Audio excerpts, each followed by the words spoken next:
Hello friends, Radhe Radhe. कैसे हैं आप सभी लोग?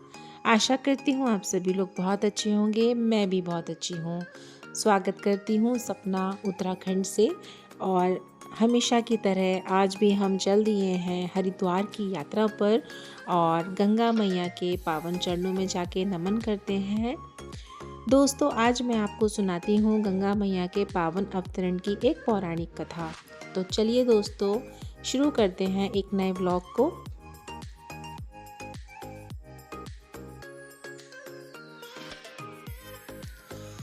तो दोस्तों, गंगा नदी को मोक्षदायिनी और जीवनदायिनी के नाम से जाना जाता है। हिंदू धर्म में गंगा मैया का एक विशेष महत्व है और यह भारत की सबसे महत्वपूर्ण नदियों में से एक है। और साथ में चल रहे हैं मेरे बाल गोपाल और मेरी पूरी फैमिली।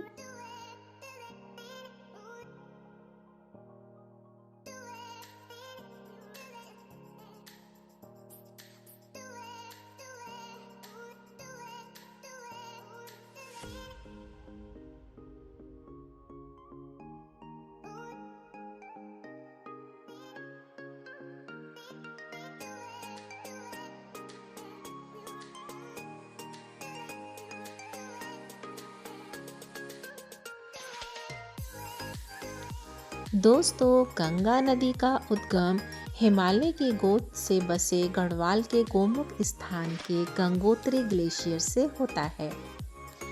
इस विशेष स्थान पर मां गंगा को समर्पित एक मंदिर भी उपस्थित है। साथ ही इसे तीर्थ क्षेत्र भी माना जाता है।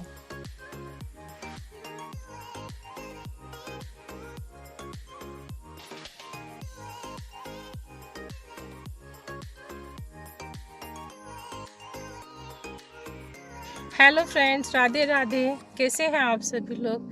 आशा करती हूँ आप सभी लोग बहुत अच्छे होंगे। मैं भी बहुत अच्छी हूँ।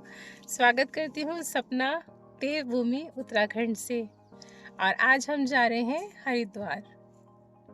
गंगा मैया ने फिर से बुलाया है, दर्शन के लिए जा रहे हैं। तुम भी बोलो hello friends. Hello friends. Hello friends. अभी हम दर्शन करेंगे गंगा मैया के। हम सब जा रहे हैं हरिद्वार। आज फिर एक बार गंगा मैया के दर्शन करने हरिद्वार। तो चलिए आप सब भी चलिए हमारे साथ हरिद्वार। चलो घुमा के लाते हैं आप लोगों को, दर्शन करा के लाते हैं गंगा मैया के। बोलो गंगा मैया की जय। बोलो बाकी बिहारी लाल की जय।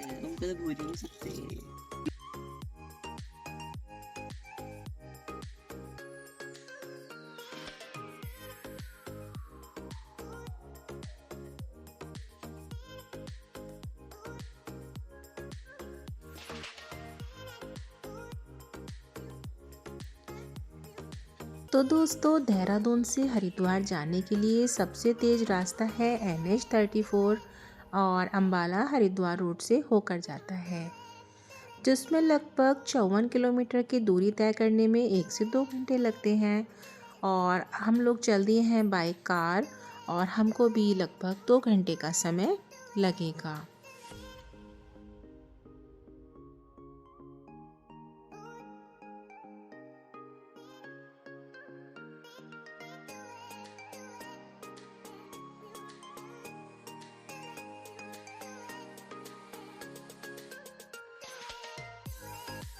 तो दोस्तों, कार में हमने चला रखे हैं कान्हा जी के भजन और सभी भजन का आनंद लेते हुए जा रहे हैं।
तो दोस्तों हंसते गाते भजन गुनगुनाते और रास्ता कैसे कटा हमें तो समय का पता ही नहीं चला।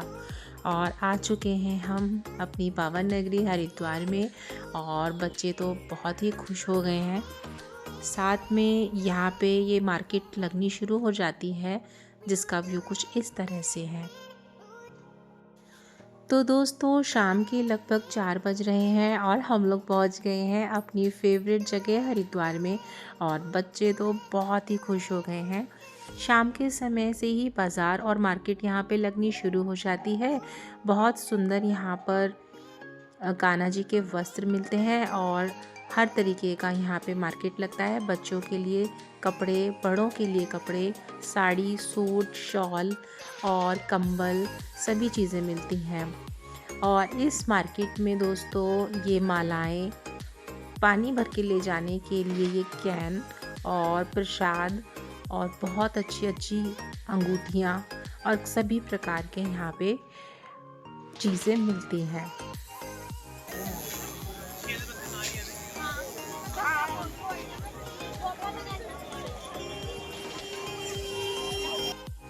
तो चलिए दोस्तों जानते हैं कि किस तरह धरती पर आई हमारी माँ गंगे। गंगा मैया की धरती पर आगमन की कथा प्रचलित है कि प्राचीन काल में एक सगर नामक प्रतापी राजा हुआ करता था जिसने अपने साम्राज्य के विस्तार के लिए अश्वमेध यज्ञ का आयोजन किया था और यज्ञ के दौरान और उसने घोड़ा छोड़ दिया था। जब इस यज्ञ का पता देवराज इंद्र को चला तो चिंता में आ गए। उन्हें ये चिंता थी कि अगर अश्वमेध का घोड़ा स्वर्ग से गुजर जाता है तो राजा सागर स्वर्ग लोक पर भी अपना साम्राज्य स्थापित कर लेंगे। पौराणिक काल में अश्वमेध यज्ञ के दौरान छोड़ा गया घोड़ा जिस राज्य से गुजरा था वह राज्य उसी राजा का हो जाता था। इसलिए स्वर्गलोक गंवाने के भय से इंद्र ने अपना वेश बदला और सागर के घोड़े को चुपचाप कपिल मुनि के आश्रम में बांध दिया था। तो दोस्तों जब तक मैं पहुंच रही हूँ घाट पे आप इस कहानी का आगे का भाग और बता देती हूँ। तो दोस्तों राजा सागर के घोड़े को चुपचाप कपिल मुनि के आश्रम में बांध दिया था और इस दौरान जो कपिल मुनि थे वो घोर ध्यान मुद्रा में थे और घोड़े की चोरी की बात जब राजा सागर को मिली तो अत्यंत क्रोधित हो गए और उन्होंने आवेश में आकर अपने 60,000 पुत्रों को घोड़े की खोज में भेज दिया। जब उनके पुत्रों को ज्ञान हुआ कि कपिल मुनि के आश्रम में घोड़ा बंधा है तो उन्होंने भ्रांतिवश कपिल मुनि को चोर मान लिया। युद्ध करने के लिए आश्रम में चले गए। ध्यान मुद्रा में लीन कपिल मुनि को जब शोर सुनाई दिया तो घटनास्थल पर पहुंचे जहां सागर के पुत्र उन पर घोड़े की चोरी का झूठा इल्जाम लगा रहे थे। ये सुनकर देवता बहुत अधिक क्रोधित हो गए और उन्होंने क्रोध में आकर राजा सागर के सभी पुत्रों को अग्नि में भस्म कर दिया था और उनके सभी पुत्र प्रेत योनि में भटकने लगे थे। ऐसा इसलिए हुआ था क्योंकि बिना अंतिम संस्कार के राख में बदल जाने से पुत्रों को मुक्ति प्राप्त नहीं हो पा रही थी। राजा सागर के कुल में जन्मे राजा भगीरथ ने अपने पूर्वजों की आत्मा की शांति के लिए भगवान विष्णु की कठोर तपस्या की। तपस्या से प्रसन्न होकर भगवान विष्णु ने भगीरथ को दर्शन दिया। उन्होंने वरदान मांगा।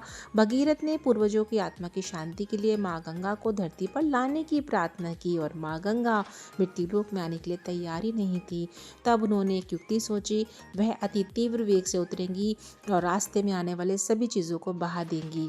गंगा की शर्त से भगवान विष्णु चिंता में आ गए और भोलेनाथ ने इसका हल निकालने के लिए कहा। भगवान विष्णु ने कहा गंगा जी को अपनी जटाओं में समाहित कर लीजिए नहीं तो धरती का विनाश हो जाएगा। इसके बाद भगवान शंकर ने गंगा जी को अपनी जटाओं में समाहित किया और इस तरह गंगा नदी धरती पर प्रकट हुई।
तो जी दोस्तों, यहाँ पर मैंने तिलक लगवा लिया है और मेरे बच्चों ने भी लगवा लिया है और हम सभी लोग यहाँ पर खड़े होकर के गंगा मैया की आरती का आनंद ले रहे हैं और इनकी वाइब्रेशंस को ले रहे हैं।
तो दोस्तों, आरती देख ली है और गंगा मैया के दर्शन कर लिए हैं, आज खुद कर लिया है, टीका लगवा लिया है और बहुत ही अच्छा लग रहा है ना?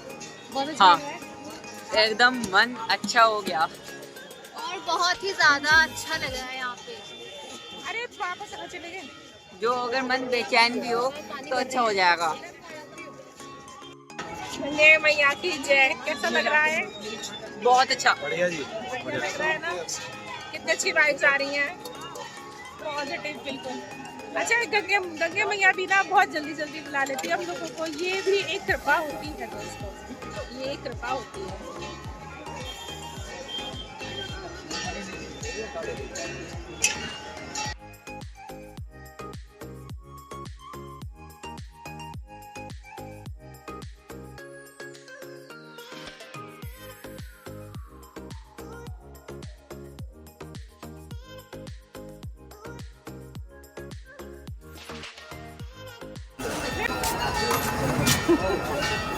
वो कहाँ पानी का भर लिया तुमने? वो कहाँ पानी भर लिया? तो दोस्तों, मेरी तो ईश्वर से यही प्रार्थना है कि गंगा माँ की असीम कृपाएं आप सभी लोगों को प्राप्त हों और इसी के साथ ही मैं इस व्लॉग का एंड करती हूँ। हरिद्वार में आकर हमने ढेर सारी शॉपिंग भी की है, जिसका व्लॉग हम जल्दी ही आपके सामने लाएंगे और मिलते हैं आपसे नेक्स्ट व्लॉग में। तब तक के लिए बाय बाय, टेक केयर, अपना और अपनों का ख्याल रखिए।